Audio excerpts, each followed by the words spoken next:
Assalamualaikum warahmatullahi wabarakatuh. Ketemu lagi dengan saya Hanafi, tim Toko Mandiri Indonesia. Pada kesempatan kali ini saya mau membahas atau menjawab pertanyaan terkait Toko Mandiri Indonesia. Sebenarnya karyawan di toko itu perlu apa tidak sih? Gitu ya. Banyak sekali pertanyaan karena kadang orang ini galaunya itu saya ini harus mempekerjakan karyawan apa tidak? Terus omsetnya itu nutup apa tidak? Selalu begitu. Makanya yang pertama itu saya sarankan adalah harus adanya program computerized ya, atau aplikasi kasir. Kenapa? Karena supaya sahabat Toko Mandiri Indonesia ini atau teman-teman ini tahu labanya kita itu sebenarnya berapa satu bulan gitu, sehingga menyadari bahwa kita sudah siap dengan karyawan gitu. Nah, terus kalau pertanyaannya begini, sebenarnya perlu nggak sih karyawan itu? Kalau saya jawab sangat perlu ya. Tetapi ada tanda kutipnya. Waktunya kapan kita butuh karyawan? Nah, ini penting. Waktunya adalah ketika rata-rata omset per day-nya sudah di atas 2 juta.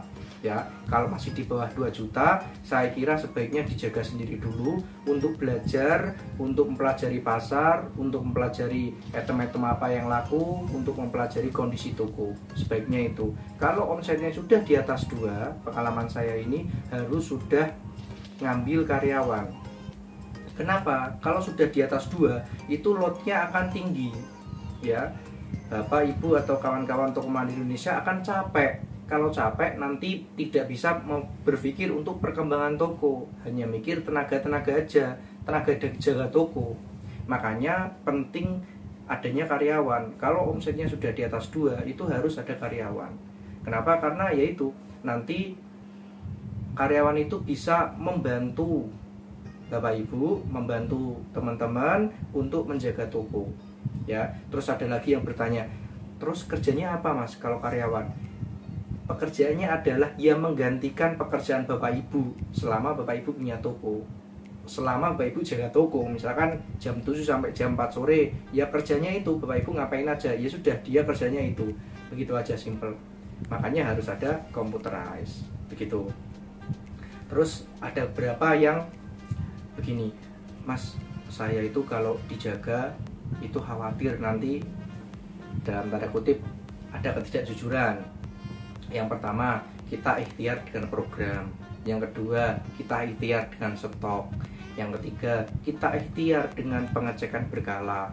Ya, kalau misalkan memang ada karyawan yang dalam tanda kutip itu paling ya nggak banyak. Mestinya kita tetap harus melakukan pencegahan ya dengan cara itu tadi, pencegahannya.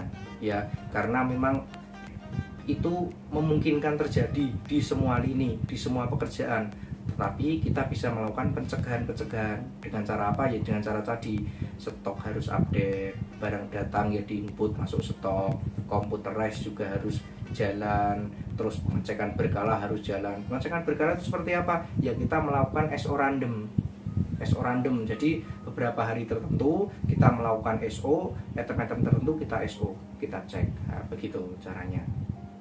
Kenapa? Karena sering saya itu ada bapak-bapak jaga toko. Dia jaga toko dari pagi sampai malam, dari jam 7 sampai jam 10, setiap hari begitu. Kalau misalkan mau pulaan, mau PB, tokonya ditutup. Ya, ditutup, terus habis kulaan buka lagi kayak gitu terus pas ketemu saya awal, saya kasih tahu hal ini bilangnya begini, nggak penting Mas, menurut saya sendiri cukup begitu. Terus 1-2 bulan lagi saya pas lewat, saya mampir lagi, saya kasih tahu, saya kasih pengertian lagi, ternyata beliau mau menggunakan karyawan. Terus 1-2 bulan lagi ketemu lagi, saya tanyain, gimana Pak? Wah, luar biasa idenya sampean Mas. Kenapa?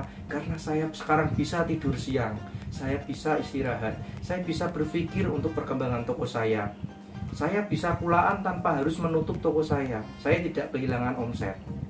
Terus yang paling penting adalah omset toko saya bertambah karena tidak tutup. Ya, begitu.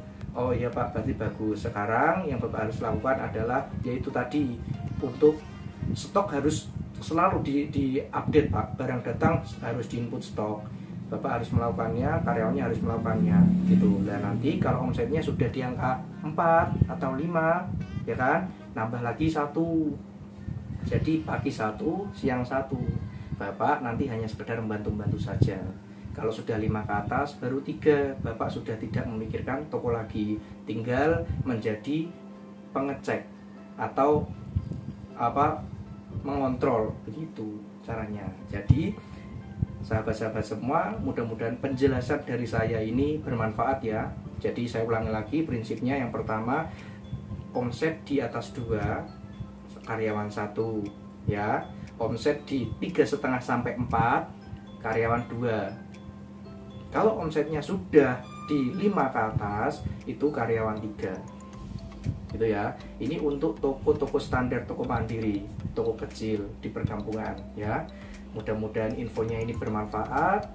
Jika ada pertanyaan silahkan bertanya di kolom komentar atau bisa WA di nomor Toko Mandiri Indonesia, nanti saya cantumkan di deskripsi ya. Jika ada masukan silahkan, saya sangat senang hati kita sharing bareng, kita belajar bareng, karena sampai dengan sekarang saya juga masih terus belajar mengembangkan toko-toko kita, toko-toko binaan kita gitu. Toko-toko binaan kita mulai dari omset 2 juta per hari sampai 300 juta per hari ya. Kita masih terus belajar, makanya kalau misalkan ada masukan silahkan, kita welcome. Kalau misalkan ada pertanyaan, kita akan berusaha menjawabnya gitu ya. Terima kasih. Wassalamualaikum warahmatullahi wabarakatuh.